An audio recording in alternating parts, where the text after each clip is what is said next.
ഇന്നൊരു നല്ല മഴ ദിവസമാണ് കേട്ടോ. ഞാനിപ്പോൾ നമ്മുടെ പുത്തൂർ സുവോളജിക്കൽ പാർക്കിൻ്റെ ഫ്രണ്ടിലാണുള്ളത്. അപ്പോൾ നല്ലൊരു ക്ലൈമറ്റാണ് നിങ്ങൾക്ക് കാണാൻ പറ്റും കേട്ടോ.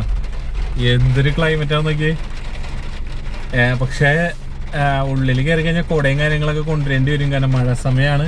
അപ്പോൾ എല്ലാവരും കുറേ നടക്കാനും കാര്യങ്ങളുണ്ട്. പക്ഷേ ക്ലൈമറ്റ് മാറുന്നതോടുകൂടി മൃഗങ്ങളെ കാണാനുള്ള ആ ഒരു അവസ്ഥയും അടിപൊളിയായിരിക്കും. അപ്പോൾ എന്തായാലും പുത്തൂർ സുവോളജിക്കൽ പാർക്കിൽ ഇതാ നമ്മൾ ഫ്രണ്ടിലുണ്ട്.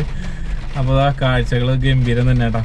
അപ്പോൾ സ്കൂളൊക്കെ തുറക്കാറായി, കാണാത്തവർ വരിക. മൃഗങ്ങളുടെ എണ്ണത്തിനെ കുറിച്ച് ഭയങ്കര തർക്കവും കാര്യങ്ങളൊക്കെ ഉണ്ട്, എന്നാലും കുറവ് തന്നെയാണ്. പക്ഷെ അത് ഭാവിയിൽ നമുക്ക് ചിന്തിക്കാൻ പറ്റാത്ത രീതിയിൽ ഭാവിയിൽ അത്രയ്ക്കധികം മൃഗങ്ങളും കാര്യങ്ങളൊക്കെ വരും. അപ്പോൾ എന്തായാലും തീർച്ചയായിട്ടും നിങ്ങൾ പുത്തൂർ സുവോളജിക്കൽ പാർക്ക് ഇപ്പോൾ വന്ന് വിസിറ്റ് ചെയ്യുക. നമ്മുടെ പെറ്റ്സു അതുപോലെ തന്നെ ലേസർ ഷോ അങ്ങനെ ഒരുപാട് പരിപാടികളൊക്കെ ഉണ്ട് കേട്ടോ. അതൊക്കെ ഭാവിയിൽ വരും. ഇപ്പോഴത്തെ ഈ ഒരു ക്ലൈമറ്റ് അവസ്ഥയിൽ നിങ്ങൾക്ക് വന്ന് കാണാൻ പറ്റിയൊരു അടിപൊളി സൂ തന്നെയാണ്. അപ്പോൾ എന്തായാലും എല്ലാവരും വരിക. അപ്പോൾ എന്തായാലും ഞാൻ മറ്റൊരു അടിപൊളി വീഡിയോ ആയിട്ട് കാണാം. പിന്നെ നമ്മൾ വിജയിനെ, നമ്മുടെ തമിഴ്നാട് CM തളപതിനെ കാണാനായിട്ട് പോകുന്നുണ്ട് കേട്ടോ. അത് സസ്പെൻസ് ആണ്, എന്തായാലും പറയാൻ എന്തായാലും വീഡിയോ വരുന്നതായിരിക്കും കേട്ടോ. അപ്പോൾ എന്തായാലും മറ്റൊരു വീഡിയോ ആയിട്ട് കാണാം. ബൈ.